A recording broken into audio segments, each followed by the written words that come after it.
On to sport now. Just a few days after the opening of the inquest into Ricky Hatton's death, we've been hearing from his family today. Hi, Chris. Hi, yes, the brother of Ricky Hatton says the last few weeks have been like a bad dream. The former boxing world champion was found dead at his home in Hyde last month.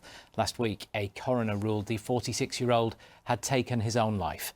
In his first interview since his brother's death, Matthew Hatton said that while he'd had concerns for his brother's welfare, nobody had expected this tragic outcome. He's been speaking to Mike Hall. Matthew, have you even begun to process what's happened? In reality, I think no. When it first happened, absolutely totally shocked. And I'll be honest, for the first couple of weeks, I went to see my mum and dad, went to see Campbell. I just couldn't answer my phone, I just couldn't speak to people. It felt almost like a bad dream. Has it hit me yet fully? I don't know, probably not. Ricky spoke so openly and bravely about his battles with his mental health. But is it fair to say that nobody believed that he would take his own life? No, I don't think we ever did.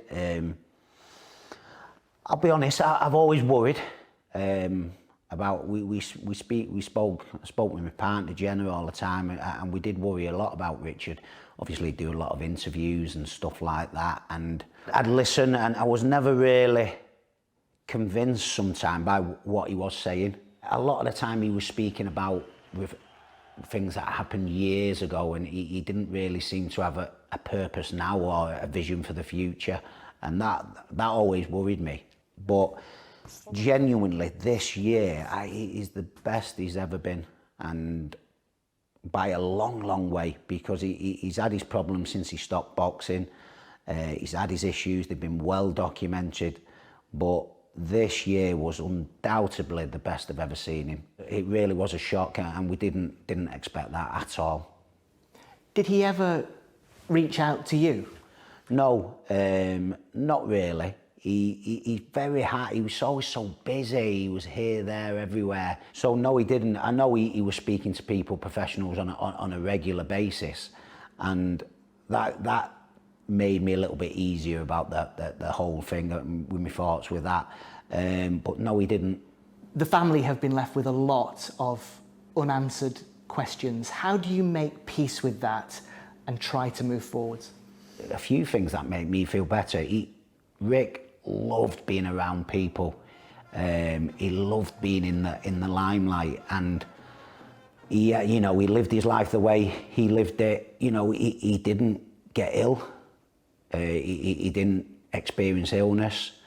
He didn't fade into the background. He didn't grow old, where we all become a little bit less relevant. He'd have hated that. He'd have absolutely hated that. The scenes at Ricky's funeral were extraordinary. The streets of Manchester were packed. What did that mean to you and the family? I thought it was amazing. I expected G-Cross, where we live, Hattersley, where we grew up. I knew they were going to be busy and people come out in the droves, but like going through different places, we stopped at lots of different places, and it was pretty much all the way to the cathedral. There was people on the streets everywhere, and you could see the pain on the faces, and how much he meant to them, and the inspiration that he gave to the people. So for the family, it was such a great turnout, and I can't thank people enough. Everybody felt like they knew Ricky Hatton, but of course nobody knew him better than you. Share some of your memories of growing up together. We was inseparable, we was best friends. When I think back to the Vegas days, training together, boxing on the same bills, which we did a lot, we needed each other and we bounced off each other. Boxing's a tough, lonely game, but we did it a lot together. The best times of my life and the best time of his life, I feel fortunate we spent them together. We were speaking yesterday, just in the house. Probably 60–70% of the conversation was about Richard, and I feel at the stage now where I'm starting to smile about it. Feel very fortunate to have all them great memories, and it really does make me feel better. Thank you, Matthew. Yeah, such a sad story, and thank you to Matthew for sharing those memories with us. Now, though, to football.